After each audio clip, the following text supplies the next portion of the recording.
Era el 1 de noviembre de 1755. Lisboa amanecía vestida de gala. Las campanas de las 30 iglesias de la ciudad repicaban alegres, llamando a los fieles a la misa del Día de Todos los Santos. Nunca una fecha había sido más irónica. Nunca un amanecer había sido más engañoso. La ciudad más rica de Europa, el corazón del imperio portugués, bullía con la vida de sus 250,000 habitantes. Los comerciantes abrían sus puertas en la Rua Augusta. Los pescadores del Tajo descargaban el producto de la madrugada, while las familias nobles se preparaban para asistir a los oficios religiosos con sus mejores galas. Portugal era una potencia mundial. Sus barcos dominaban las rutas de África, Brasil y la India. Lisboa era la capital del oro, las especies y los diamantes. En el convento de Nossa Senhora de Encarnação, cientos de fieles llenaban los bancos de madera talada. Las velas parpadeaban frente a los altares barrocos. El incienso flotaba en el aire mientras las voces de los monjes elevaban cánticos al cielo. Nadie podía imaginar que, en menos de 10 minutos, ese cielo se desplomaría sobre sus cabezas. A las 9:30 de la mañana, un rumor extraño comenzó a sentirse bajo los pies de los lisboetas. Los perros fueron los primeros en reaccionar. En toda la ciudad, comenzaron a oler sin razón aparente. Los caballos se encabritaron en sus establos. Las aves levantaron el vuelo en bandadas histéricas. La naturaleza sabía lo que se avecinaba. Los humanos, absortos en sus rizos y sus negocios, no prestaron atención. Entonces, la tierra rugió. No fue un rugido cualquiera. Fue un sonido profundo, venido de las entrañas del planeta, como si el mismísimo infierno estuviera abriendo sus puertas bajo Lisboa. Durante 40 interminables segundos, el suelo bailó una danza de destrucción. Los edificios se torcieron como si fueran de goma antes de estallar en pedazos. Las piedras de las fachadas volaban por el aire como proyectiles. El polvo se elevó en una nube gigantesca que oscureció el sol. Las iglesias, líneas hasta los topes, fueron las primeras en caer. Miles de fieles murieron aplastados en el mismo momento en que imploraban la misericordia divina. Los que lograron salir a las calles se encontraron con un espectáculo dantesco. Las casas se derrumbaban como castillos de naipes. Las personas corrían desorientadas entre los escombros, while los gritos de los atrapados surgían de todas partes. Cuando el primer temblor cesó, Lisboa yacía herida de muerte. Pero lo peor estaba por venir. Los supervivientes, aturdidos y cubiertos de polvo, comenzaron a salir de entre los escombros. Buscaban a sus familias, a sus amigos. Se abrazaban llorando en las plazas que aún existen. Algunos, más devotos, creyeron que el castigo divino había terminado y cayeron de rodillas para dar gracias. Fue entonces cuando alguien señaló el río. El Tajo, el padre de aguas tranquilas que había dado vida y riqueza a Lisboa durante siglos, estaba desapareciendo. El agua se retiraba hacia el mar una velocidad imposible, dejando al descubierto el lecho del río. Barcos que minutos antes navegaban orgullosos quedaron varados en el fango, inclinados como gigantes rotos. Peces plateados saltaban y morían en la arena recién expuesta. La gente observaba el fenómeno con una mezcla de asombro y confusión. Los pescadores, los hombres que mejor conocen el mar, sintieron que la sangre se les helaba en las venas. Sabían lo que significaba esa retirada. Corrieron hacia el centro de la ciudad gritando con todas sus fuerzas. Huyen hacia las colinas. El mar viene. Pero la mayoría, no les hizo caso. Estaban demasiado conmocionados, demasiado agotados, demasiado esperanzados en que la pesadilla había terminado. A las 10 de la mañana, el océano respondió. Una muralla de agua de 15 metros de altura apareció en el horizonte. Avanzaba como un caballo de batalla despacado, imparable, hambriento. Cuando golpeó la desembocadura del Tajo, el rugido fue ensordecido. El mar, enfurecido, se precipitó río arriba con una violencia que ninguna construcción humana podía resistir. La primera ola arrasó el puerto. Los barcos anclados fueron lanzados contra los muelles como si fueran de corcho. Los almacenes repletos de mercancías de todo el imperio portugués desaparecieron en segundos. Los muelles de piedra, construidos para durar siglos, se quebraron como galetas. Pero el mar no se detuvo. El agua salada, oscura y espumosa, se adentró en la ciudad baja, la zona más rica y poblada de Lisboa. Las calles se convirtieron en ríos de muerte. La gente que había sobrevivido al terremoto fue arrastrada por la corriente. Los que intentaron refugiarse en los pisos superiores vieron como el agua seguía subiendo, implacable, alcanzando los segundos, terceros y hasta cuartos pisos. Cuando la primera ola retrocedió, dejó tras de sí un paisaje lunar. Cadáveres colgaban de los balcones. Barcos descansaban en medio de plazas que horizontes estaban llenas de vida.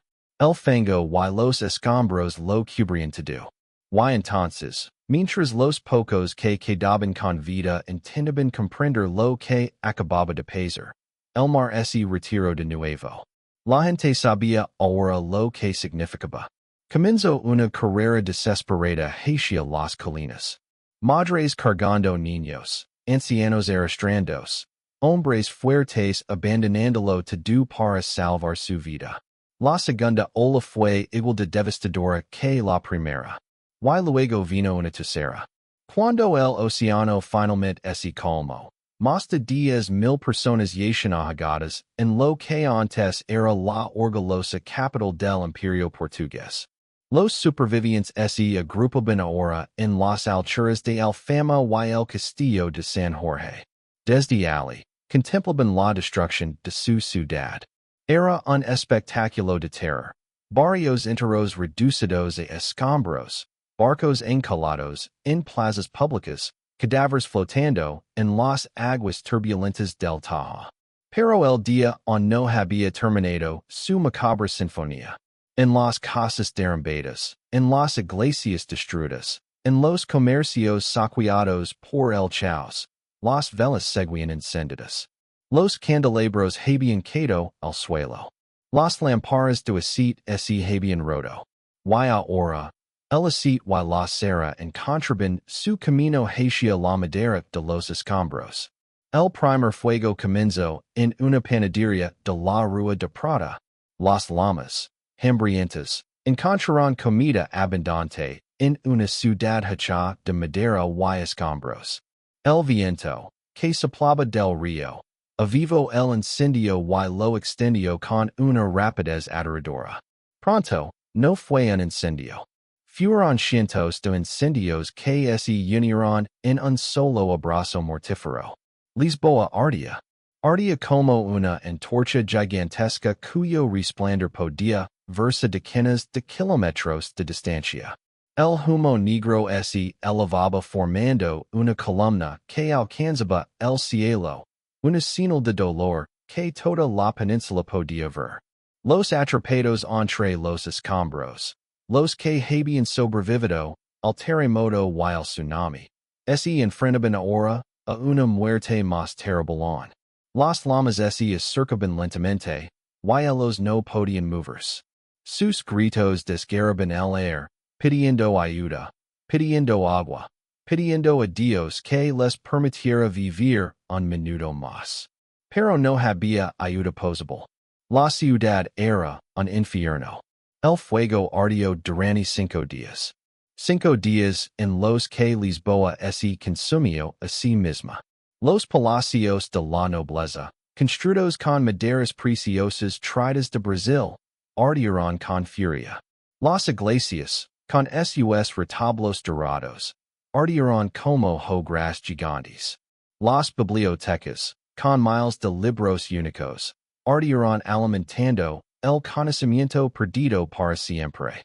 Cuando las llamas finalmente se apagaron por falta de combustible, Lisboa había dejado de existir. El 85% de los edificios de la ciudad eran ruinas humeantes. De las 30 iglesias, solo 3 seguían en pie. De los palacios reales, solo quedaban paredes ennegrecidas. La ópera, el orgullo cultural de Lisboa, era un montón de cenizas. En las colinas, los supervivientes comenzaron a hacer recuento. De los 250,000 habitantes que tenía Lisboa esa mañana, entre 30 y 40,000 habían muerto. 10,000 cadáveres yacían entre los escombros. Otros 10,000 habían sido arrastrados por el mar y jamás serían encontrados. El resto, los que quedaban, miraban en silencio las ruinas de su mundo. Mientras Lisboa ardía, en el resto de Europa la noticia comenzaba a viajar lenta, terriblemente. Cuando llegó a las capitales del continente, el impacto fue tan devastador como el propio terremoto. En Francia, Voltaire, el gran filósofo de la Ilustración, recibió la noticia y sintió que su mundo se tambaleaba. Si Dios era bueno, si Dios era justo, si Dios era omnipotente, ¿cómo podía permitir que 40,000 almas perecieran en un día santo? ¿Cómo podía permitir que las iglesias, sus propias casas, fueran las primeras en caer sobre los fieles que lo adoraban? Voltaire escribió su poema sobre el desastre de Lisboa, un texto que sacudió los cimientos del pensamiento europeo. Padres Decker, viendo estos montones de víctimas, Dios es ha vengado. Su muerte es el precio de sus crímenes. ¿Qué crimen? ¿Qué falta cometieron esos niños, aplastados y sangrantes sobre el pecho de sus madres? La pregunta flotaba en el aire de toda Europa. Si Lisboa, la capital de la nación más católica, la ciudad de las 30 iglesias, había sido destruida en el día más sagrado del año, entonces Dios no era lo que la iglesia decía. O no existía, o no era bueno, o era un monstruo. Las tres opciones eran inaceptables para la mentalidad de la época. En Alemania, Immanuel Kant, un joven filósofo desconocido, quedó tan fascinado por el desastre que escribió 3 textos completos sobre el terremoto. Fue el primer intento de explicar estos fenómenos de manera científica, sin recurrir a la ira divina. Kant se convirtió así, sin saberlo, en uno de los padres de la sismología moderna. En Portugal, la fe del pueblo quedó hecha pedazos. Los sacerdotes recorrían las ruinas intentando explicar lo inexplicable. Dicen que era castigo por los pecados de la ciudad. Pero los supervivientes miraban los cadáveres de sus hijos, de sus padres, de sus vecinos, y no encontraban pecado que justificara tanto sufrimiento. El Marqués de Pombal, el poderoso ministro del rey José I, entendió algo que nadie más entendía. Si dejaba que la iglesia controlara la narrativa, Portugal se desangraría en superstición y parálisis. Así que tomó una decisión que cambiaría la historia de su nación para siempre. Preguntó a cada parroquia: ¿cuántos muertos? ¿Cuántos heridos? ¿Cuántos edificios en pie? Fue el primer cuestionario científico de la historia para estudiar un desastre natural. Pombal no quería explicaciones divinas. Quería datos. Quería reconstruir. El rey José I desarrolló un miedo paralizante a los edificios de piedra después del terremoto. Se negaba a vivir en cualquier construcción sólida. Así que sus ministros lo instalaron en un enorme complejo de tiendas de campana en las colinas de Ayuda. Ali, en una ciudad de lona. Gobernó Portugal durante años mientras su nación se reconstruía. Pero el verdadero héroe de la reconstrucción fue el Marqués de Pombal. Con una determinación férrea, con una visión que su tiempo no comprendía, ordenó, hay que enterrar a los muertos y alimentar a los vivos. Y mientras los cadáveres humaban, ya estaba planificando el futuro. Pombal hizo algo que ningún gobernante había hecho antes. Reunió a los mejores ingenieros militares de Europa y les dio una orden simple pero revolucionaria. Diseñen una ciudad que no pueda ser destruida otra vez. Una ciudad que pueda resistir los embates de la tierra, del mar y del fuego. El resultado fue la baixa pombalina, el primer ejemplo de construcción antisísmica de la historia. Los ingenieros crearon un bosque de pilotes de madera flexible que se clavaban profundamente en el suelo fangoso del Tajo. Sobre esa base elástica, construyeron los edificios. Cuando la tierra temblara, los pilotes se moverían con ella, absorbiendo la energía del terremoto sin romperse. Pero no se detuvieron ahí. Crearon el geolero, una estructura de madera flexible dentro de las paredes de piedra. Como una jaula, sujetaba el edificio desde dentro, dando la capacidad de bailar con el terremoto sin derrumbarse. Los muros cortafuegos separaban los edificios para que las llamas no pudieran saltar de uno a otro. Las calles, anchas y rectas, permitirían que la gente huyera hacia las colinas si el mar volvía a enfurecerse. Mientras Lisboa se reconstruía, el Marqués de Pombal aprovechó el desastre para transformar Portugal. Redujo el poder de la Iglesia, que había quedado moralmente devastada por el terremoto. Expulsó a los jesuitas, que controlaban la educación y las mentes de los portugueses.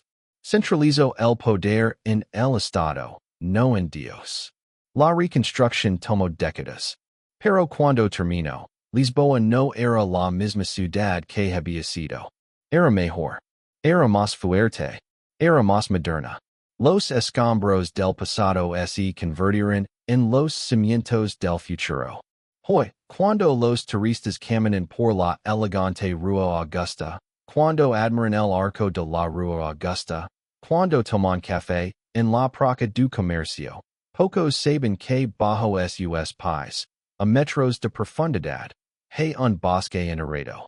Un bosque de pilotes de madera que sostiene la ciudad. Un bosque que recuerda el día en que la tierra rugió. El mar avanzó y el fuego devoró la capital de un imperio. El 1 de noviembre de 1755, Lisboa murió. Pero de sus cenizas, como el ave fénix de la leyenda, nació la primera ciudad moderna de Europa. Una ciudad construida no para agradar a Dios, sino para resistir los caprichos de la naturaleza. Una ciudad que hoy, casi 3 siglos después, sigue en pie, recordándonos que incluso en los momentos más oscuros, la humanidad encuentra la manera de levantarse, de reconstruirse, de seguir adelante. Porque esa es la verdadera historia del terremoto de Lisboa. No es solo una historia de muerte y destrucción. Es la historia de cómo el ser humano, enfrentado a lo imposible, a lo inimaginable, elige la vida, elige el futuro, elige reconstruir. Quizás, es la única respuesta que podemos dar al sufrimiento, la determinación de seguir adelante, de construir algo mejor, sobre las ruinas de lo que perdimos. This response is AI generated, for reference only.